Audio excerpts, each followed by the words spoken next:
Assalamualaikum warahmatullahi wabarakatuh. Selamat pagi anak-anak, semoga semua dalam keadaan sehat. Oke, hari ini kita akan lanjut dengan materi tematik lanjutan kemarin, masih dengan mupel IPA. Sebelumnya kita awali dulu dengan bacaan basmalah terlebih dahulu. Bismillahirrahmanirrahim.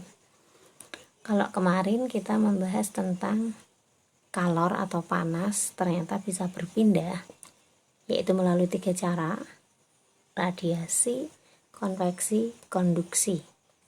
Nah, hari ini kita akan membahas cara mencegah perpindahan panas. Ternyata perpindahan panas itu bisa dicegah sehingga panas nanti bisa bertahan dalam beberapa waktu.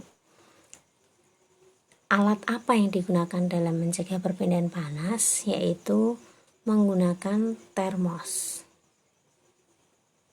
Termos tahu ya. Nah, bagian-bagian termos yang pertama, lapisan dalam.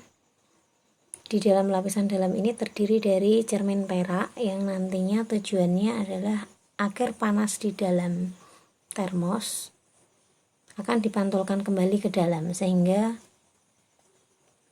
panasnya tidak merambat keluar. Kemudian yang kedua, lapisan luar terdiri dari selubung kaca. Dari lapisan dalam dan lapisan luar ini nanti paling luar lagi nanti dari termosnya akan dibungkus dengan plastik atau terkadang terbuat dari logam, itu jika termosnya terbuat dari logam ya. Nah, inti dari bagian termos adalah bagian dalam dan bagian luar, serta di antara bagian luar, garis ngetiknya kurang ya, di antara bagian luar dan dalam itu terdapat ruang hampa atau ruang kedap, dimana di situ tidak akan ada udara yang mengalir. Fungsinya apa? Agar udara tidak dapat masuk dan keluar sehingga panas dapat bertahan lebih lama. Nah, ini coba kita amati bagian-bagian dari termos ya.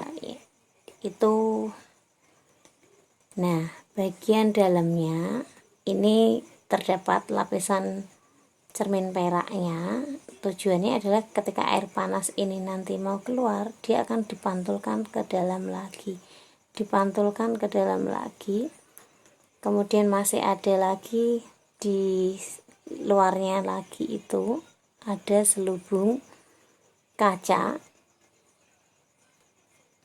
dan di antara selubung kaca dan selubung cermin peraknya, di sini terdapat ruang hampa udara. Kemudian baru termosnya nanti akan dibungkus dengan wadah termos yang terkadang bahannya bisa berupa plastik atau logam. Begitu ya. Oke, kita lanjut. Nah, ini terkadang orang awam itu bingung membedakan antara panas dan suhu. Lah, perbedaan panas dan suhu itu apa? Yang pertama, panas itu bentuk energi yang menyebabkan zat, salah ketik lagi ya, zat ndak zat menjadi lebih hangat atau panas. Jadi ketika kamu kok memegang suatu benda, terus seketika mulutmu bilang panas, nah itu berarti ya benar-benar panas, bentuk energi yang menyebabkan zat atau benda menjadi lebih hangat atau panas. Sedangkan suhu atau temperatur adalah ukuran dalam derajat dari jumlah panas. Berarti dia merupakan besaran. Panasnya itu seberapa toh? Nah, itu diukur dengan suhu atau temperatur. Oke. Lanjut. Nah, suhu dapat diukur dalam derajat Celcius, Reaumur, Fahrenheit, dan Kelvin. Jadi satuan suhu itu nanti bisa Celcius, Reaumur, Fahrenheit, dan Kelvin. Terus ngukurnya pakai apa? Nah, alat ukur suhu atau temperatur itu disebut termometer. Nah, berikutnya perlu kalian ketahui juga sejarah penemuan termometer. yang pertama kali menemukan termometer adalah Galileo Galilei pada tahun 1592. Kalian semua belum lahir. Dia berasal dari Italia, menemukan termometer dengan menggunakan udara dan air. Kemudian tahun berjalan disusul oleh Daniel Gabriel Fahrenheit pada tahun 1714. Dia berasal dari Jerman, menemukan termometer yang berisi air raksa. Kemudian yang ketiga, Andreas Celsius pada tahun 1742. Dia berasal dari Swedia, menemukan termometer dengan skala ukuran 100. Nah, termometer ini dikenal dengan termometer Celsius dan umumnya orang Indonesia banyak menggunakan termometer jenis ini. Kemudian termometer yang banyak beredar itu umumnya berisi cairan, alkohol atau raksa.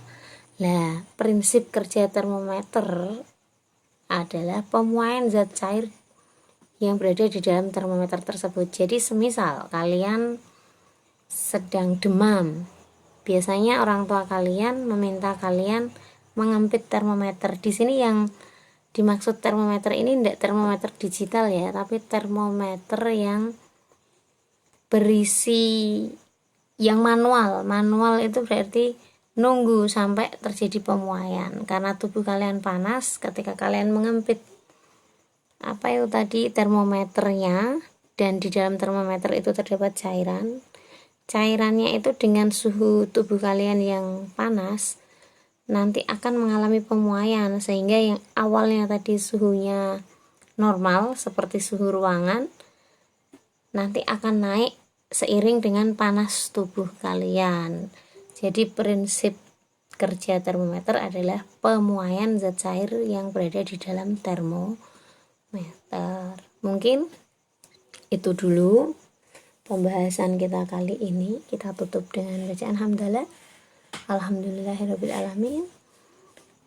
Jangan lupa banyak-banyak membaca.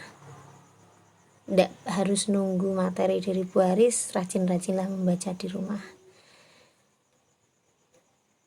Terima kasih. Assalamualaikum warahmatullahi wabarakatuh.